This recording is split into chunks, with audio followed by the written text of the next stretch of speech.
that will align with our community projects, whatever community projects we undertake, that we'll be able to get it done properly. So thank you, the cohorts, and welcome. We'll dive into, hold on for me. We'll dive into the main topic, which is from vision to reality, mastering the art of execution. In project management, in building strategies, in getting things done, creating something that is of impact and beneficial to the society. It starts with the vision, which is in our head. Okay. So it starts with the vision in our head.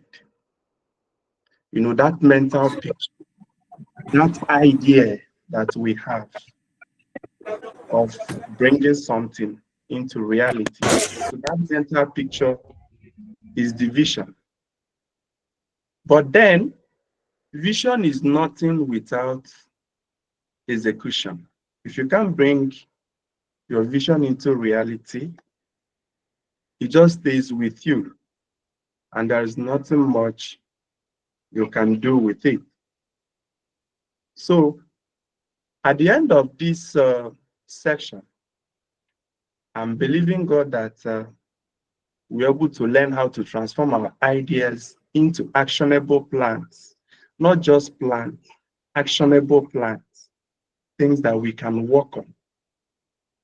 Two, we'll be able to we'll learn how to start and execute projects effectively. Because it's not all about just starting or doing it, but how effective were you able to deliver your project. And the third one, we're going to learn the importance of execution in project success. And lastly, we're going to have few insights based on successful execution of real-world community projects or real-world projects.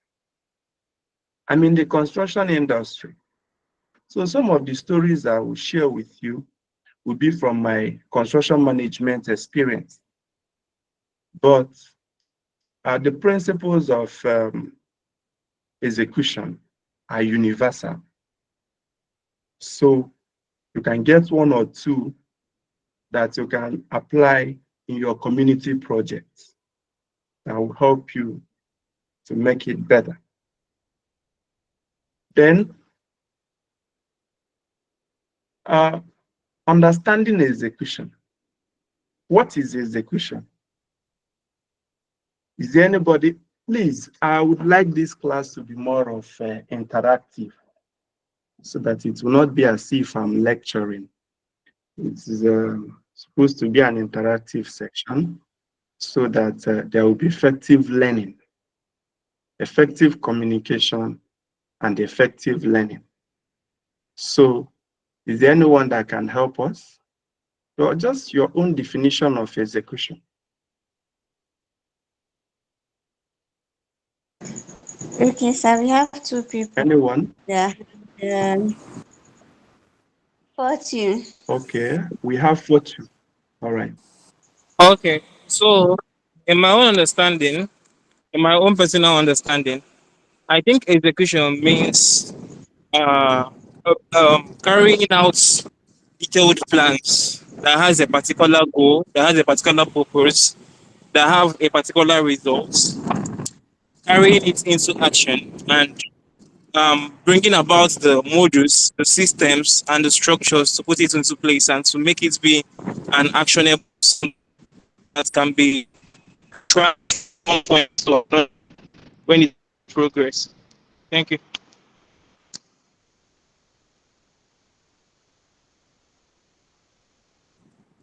Hello, did you hear me?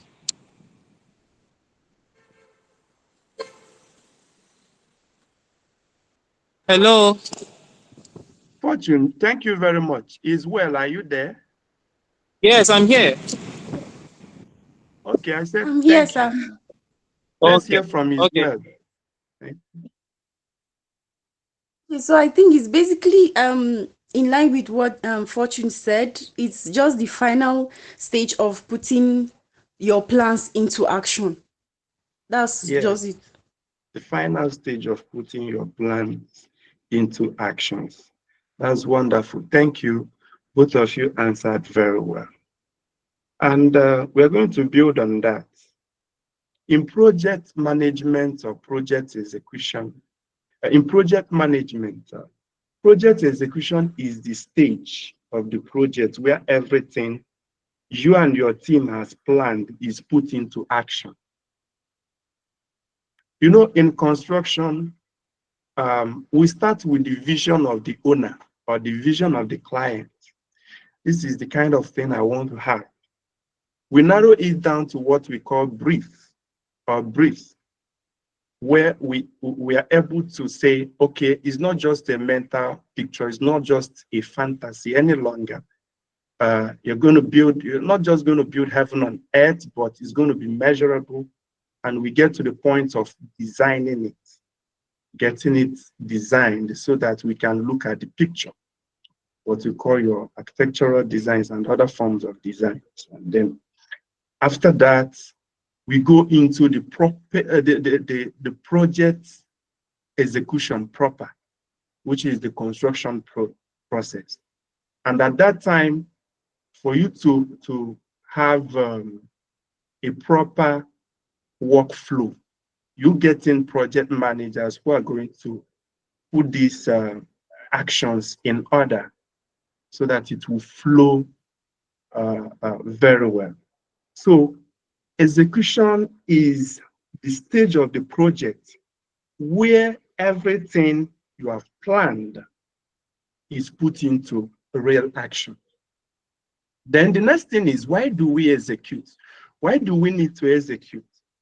Without execution, you can't bring your uh, vision into reality. So there is a need for you to execute, put it into action so that it comes out uh, as a project.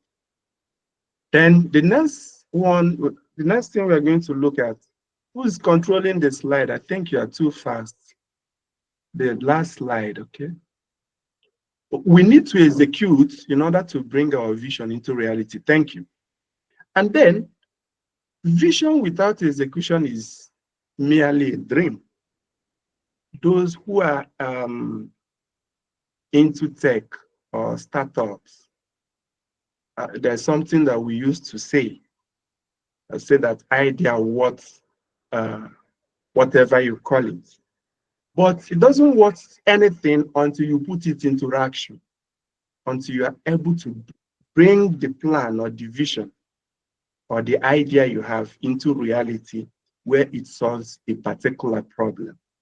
That's when it's worth much. Execution bridges the gap between ideas and reality. You see, the first thing is to have the idea. The next thing is to bring it into reality. So that is what execution does. So you see that the execution is that the engine of project management. So it brings that your dream, it brings that your mental picture into reality. So the next slide. Now, getting execution right. How do we get execution right? To make sure that we don't fail at the end of the day. One is planning and organization. If you have a project, like I said earlier about construction, when a client has a vision to build a mansion in Lekki, the land is available. He has the mental picture. The next thing is to start with the planning. You have to plan the site planning, do the architectural design, structural design to match with the architectural design, mechanical design, and the rest of them, to make sure that everything, because you cannot end up designing or going into the site to build something bigger than the plot of land. So that's where planning and organization comes into play. So the next thing after planning, another principle that you have to deal with is resource management. In resource management, a lot has to be taken into consideration. The resources available, how to distribute the resources effectively so that you achieve your goal. Because if you have resources ranging from fund, skills, and abilities. For instance, if you ask, I'm using my field for an example. I don't know if it's too bogus. I will try to narrow it down. If you ask a mechanical engineering or a civil engineering to start performing the role of an architect, he will definitely get it wrong. So we have to know the one an architect will do, the one the quantity surveyor will do, the one that the civil engineer will do. That is skill distribution and management. Then there is resources. There is monetary resources funds that will go into the project, different stages of the project. How do we allocate funds to make sure that the project is started and completed? The next thing is effective communication.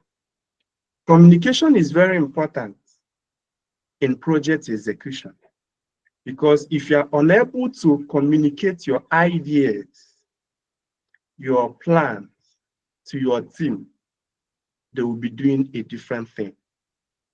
So there is need for you to communicate effectively so that your team will flow. The fourth one is accountability.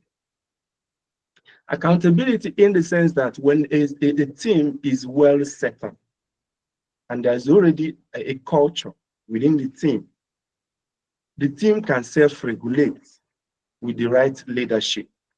If you're not doing your own properly, somebody to say, no, you have to do it this way, have to look at. So you have to be accountable. We have to be sincere at individual levels and as a team. Hope we are following.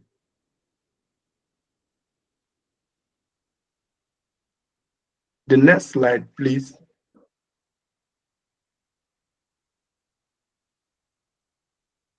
Now, we mentioned those things, those principles that you need to follow to execute your project properly.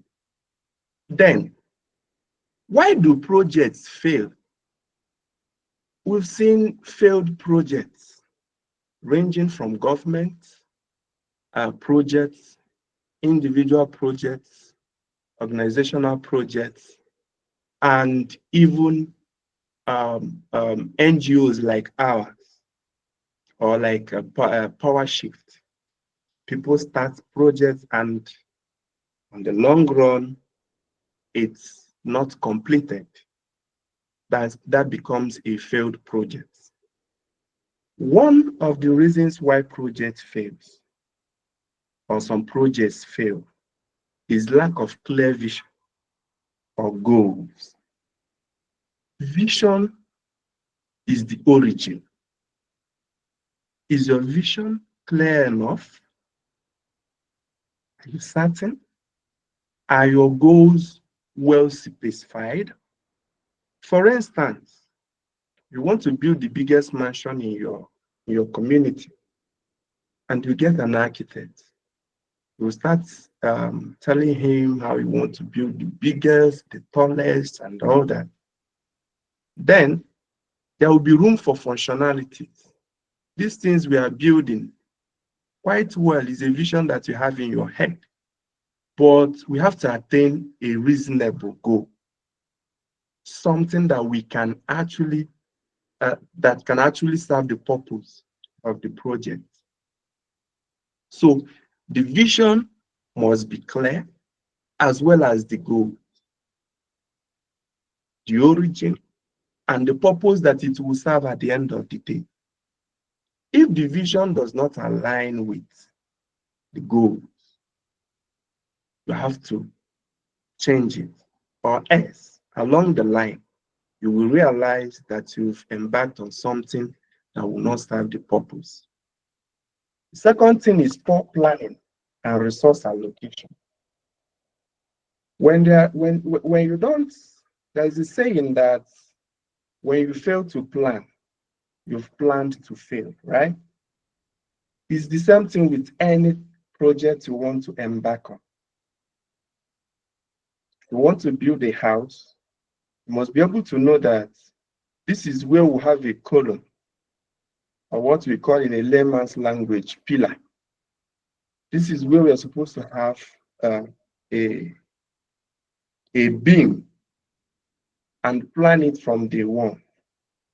It's not along the line, you start to break down some parts to introduce a column. When you do that, the project will incur more cost. And at the end of the day, you may not be able to finish. So there must be proper planning, adequate planning based on resources available. And then resource allocation. I've talked about that briefly before. That in resources, we're talking about finance, we're talking about human resources, people being at the right place, and funds being allocated to the right tools. The next one is insufficient stakeholders engagement. You know that when you want to do a project, when you want to embark on a project, there are those that we call stakeholders. It could be people that will fund the project, people that will benefit from the project, people that stay within the areas of the project, the immediate community. All these people are stakeholders, and the people that will participate in the project. For instance, if you want to do a construction project, the local area that you want to do the project, there are stakeholders. The people around the project are stakeholders. People funding the project are stakeholders. So they must be properly engaged. You see that some people will tell you that they went to a community to do a particular project. Like recently, there was a project that a local government in Enugu state government engaged our services. They did not engage very well. We were to do an aspect of the project. The project was delayed. Why? When they went to the community to do the clearing, the people refused and fought them, even injured some of the workers who came to work. What happened? They were not told that the government has mapped out a section of their land for so project. And then this is how they will benefit from the project. So there was no proper stakeholder engagement. So when you want to do a project, know the stakeholders that are involved. If you are doing a community outreach, the people that are involved, people cannot be looking for water and you are giving them something else. So engage them properly and make sure that they understand everything that has to do with the project, the benefits, how it will favor them, how they can benefit from it. If not, some of the stakeholders will become an obstacle. So when we don't have sufficient stakeholders engagement, projects will fail. The fourth one is inadequate risk assessment or inadequate risk management. Before you engage in a project, let's say you want to go and do community outreach. Understand the community that you are going into. Understand things that work. Understand the road network very well. Ask yourself, if we are trying to access this community and they have a very bad road, what kind of vehicle are we supposed to use? What kind of dress code are we supposed to be on? Then, are there security challenges? Are there language barriers? Are there perceptions that are not well defined? Do we need somebody from within the community to help?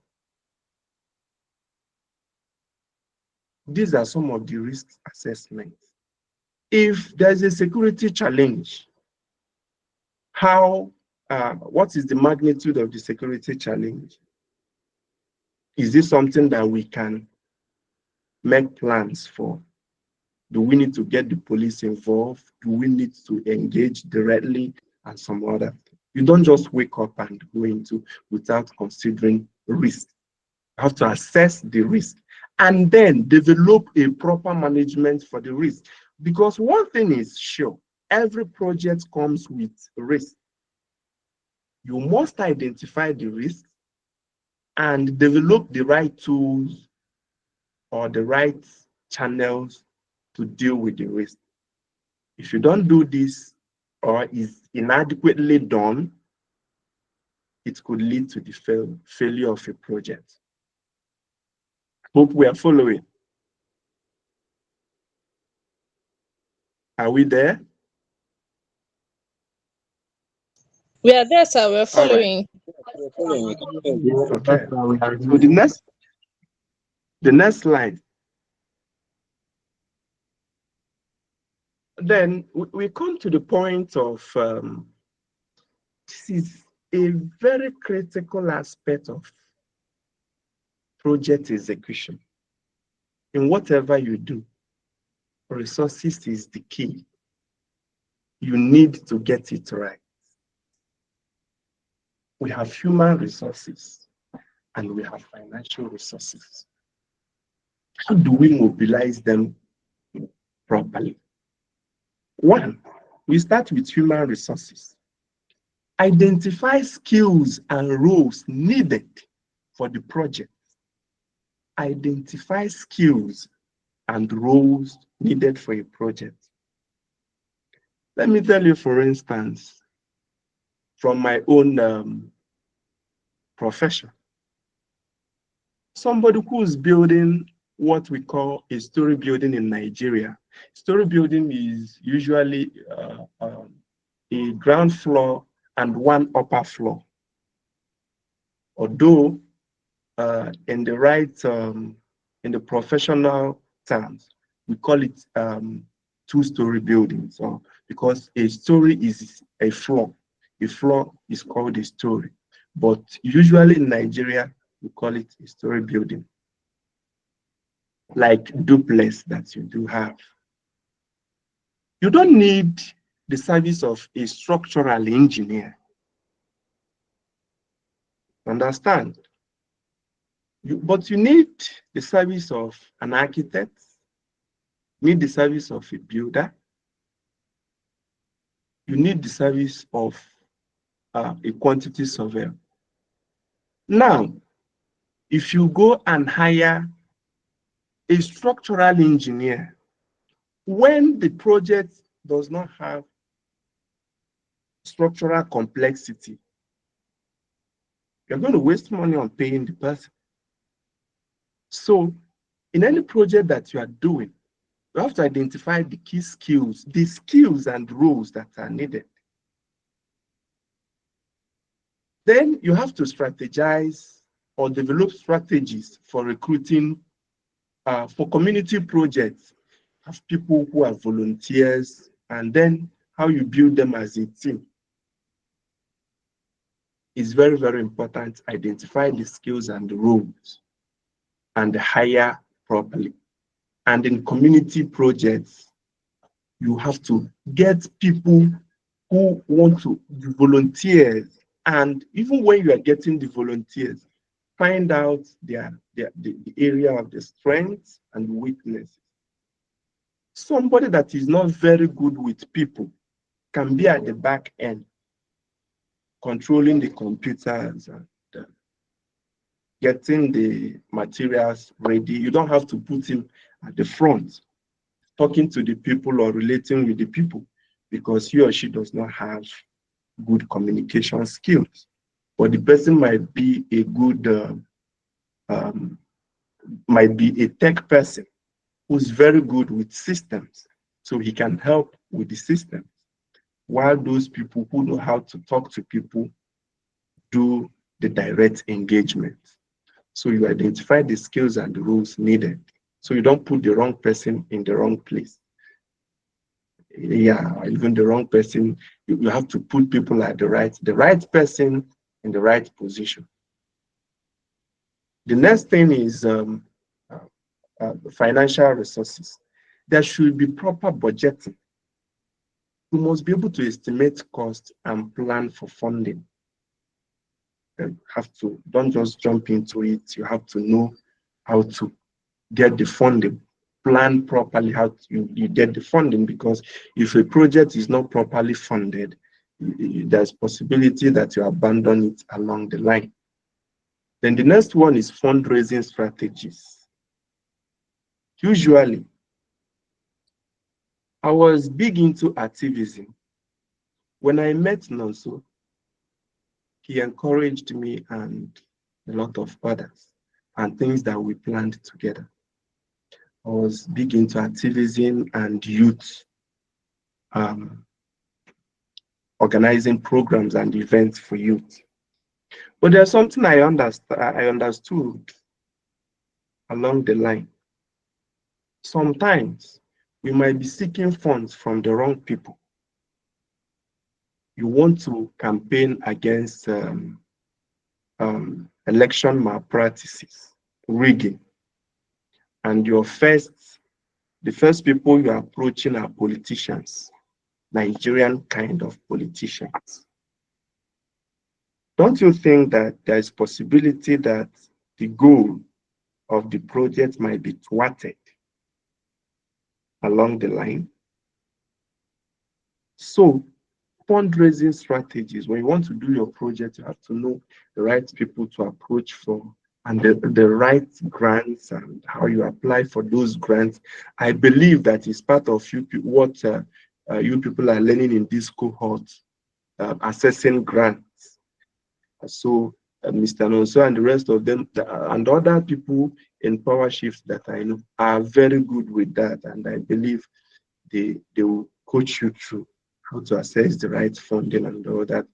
And you should also know the type of donations you are collecting.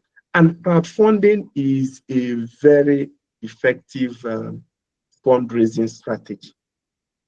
It has worked when people understands the benefits of the project and are willing to queue in and make their own contributions.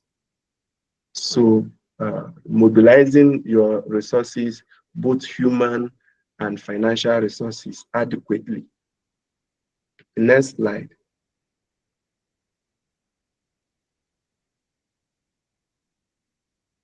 Now, we have what I call best practices for successful execution.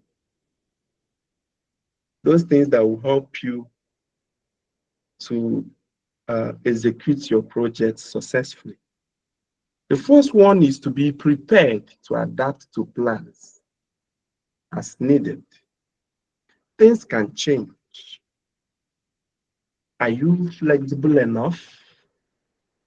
Are you flexible enough to adapt quickly rather than wasting your entire time trying to understand the situation? Hey, why has it changed though? That instead of bus stop B, we are bus stop A, we are now going to bus stop B.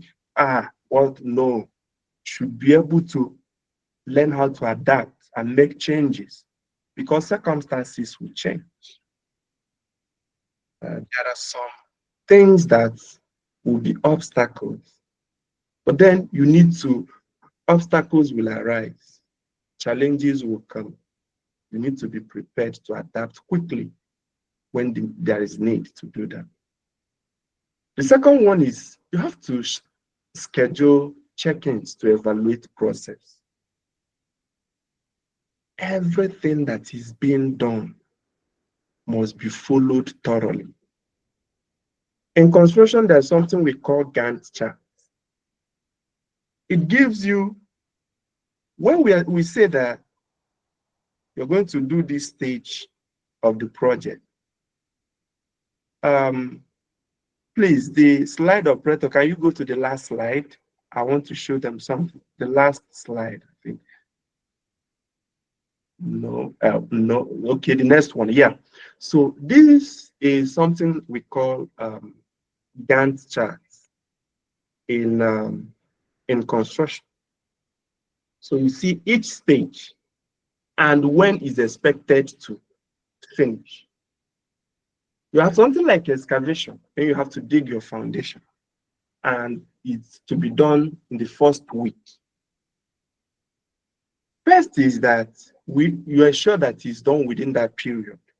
And when it's completed, you go to your Gantt chart, and tick it.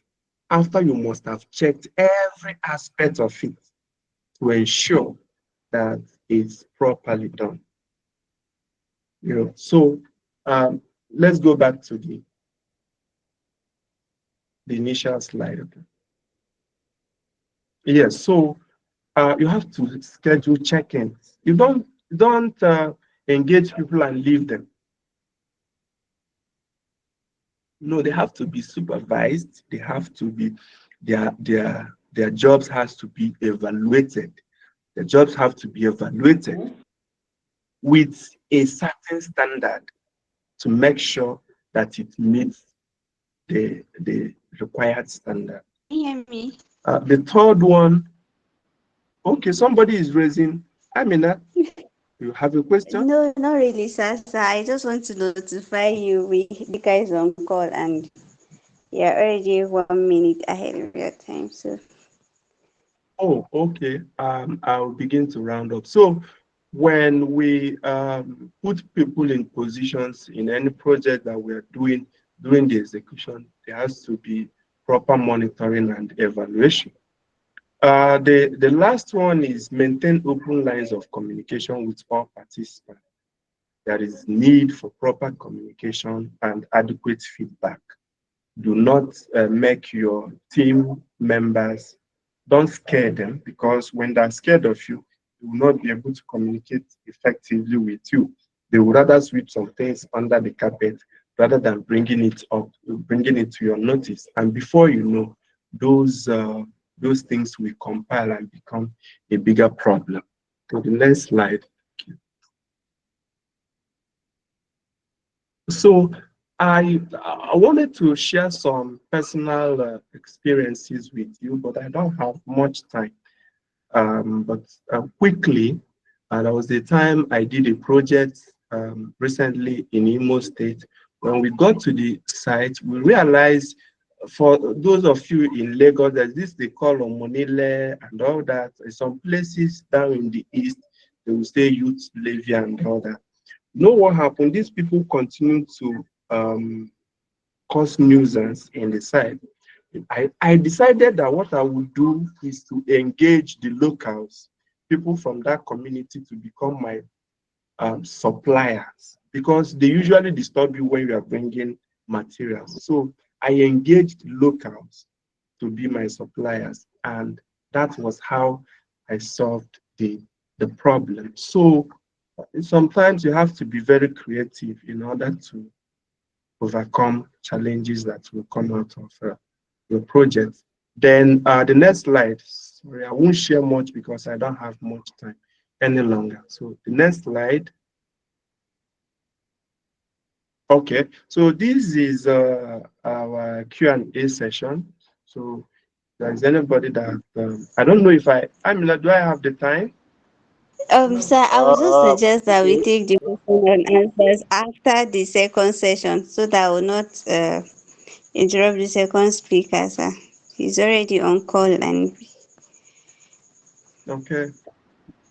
The issue is whether I will be on call till then, but let's see how it goes.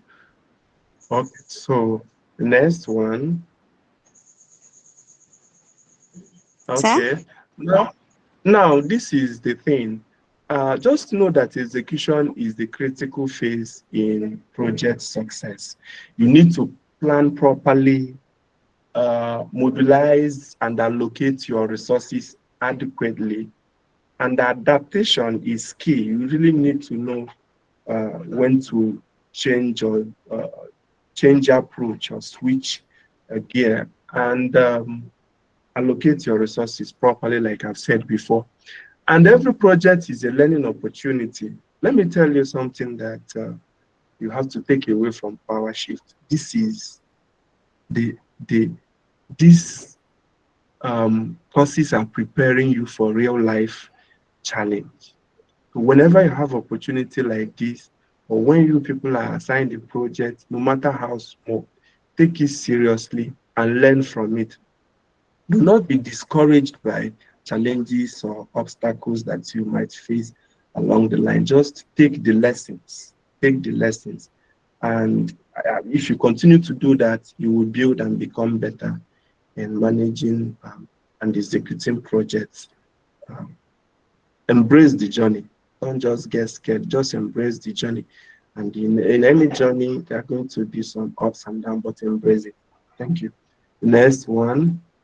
think I think that is the end of it. So thank you very much, each and every one of you that have participated. Thank you, Mr. Nonso, for the wonderful opportunity and for the cohort. I encourage you to take it seriously and learn as much as you can from this um, cohort. So Okay, thank last you so slide are much, sir. principles of BIM management. You can look it up on your own, how you coordinate, exchange ideas, and communicate effectively. So thank you, and God bless Okay, you. thank you so much, Best. sir. I will just give you a chance to answer two questions since you might not be on call by the end of the meeting. So you can just take Okay. answer by two questions from So the do we? female.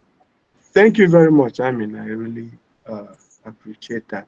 So do we have anybody who wants to ask anything? Please, I mean, help me to go through and know when people are raising their hands. Unmute them to ask the question.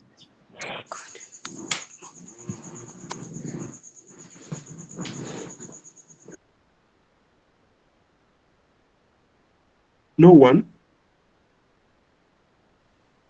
Okay, guys, if there's anyone that has question for our facilitator, Mr. Chinedu, Ndibe, so this will be a good time for you to raise your hand so that you can entertain one or two questions before we go into the second session. So, if there's anyone with any question whatsoever, so please just raise your hand if you have a question.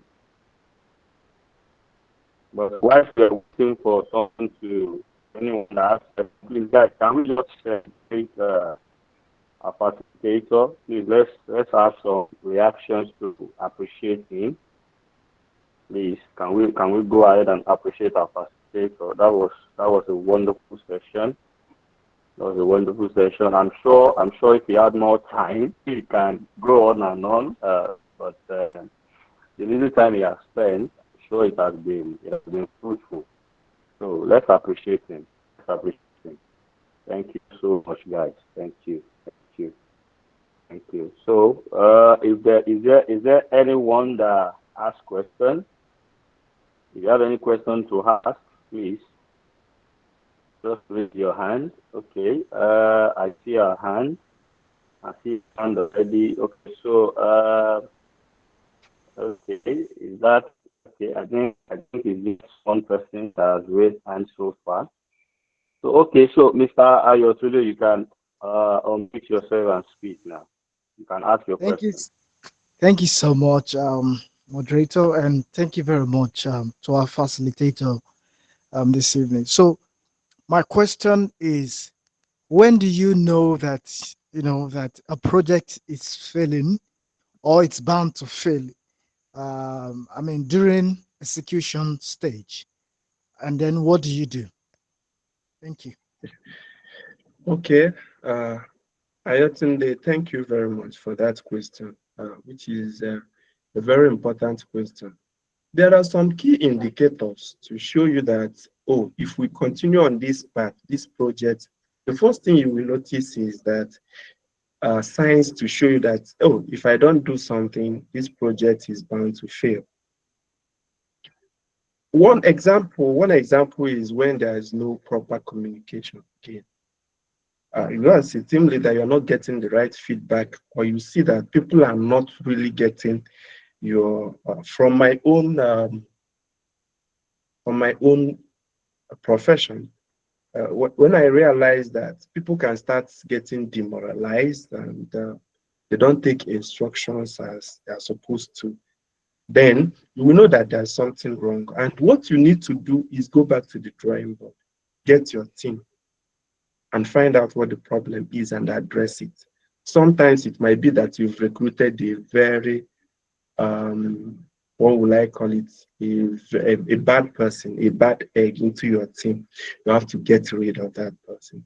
Or you realize that resources are being wasted on things that they're not supposed to. You have to readjust immediately. So there are a lot of indications. The attitude of members, the response of other stakeholders like the financiers, or the people who are benefiting, who are supposed to benefit from the project. Community is becoming a bit coastal. Then you ask yourself what happened. You go back to the drawing board and look at things holistically, find where the leakage is coming from, and tighten the loopholes. So I think you look out for some of these things. Is the morale of my workers going down? Are we achieving? Because within a project, there are short-term targets and long-term targets. Are we achieving targets? If you're not achieving targets, your project is bound to fail. So some of these things, key indicators, we don't have so much time. It would have been better to discuss a lot of things, but some of these things are indicators that something is going wrong with the project and the execution is not meeting up. You need to look at it holistically and address it. The best way is to address it. Or if it gets to a worst case scenario, you have to hand over the project. I've had a client who, along the line, he decided that he wants to use standard material. So I left the project. So thank you very much. Thank you so much, sir. Thank you.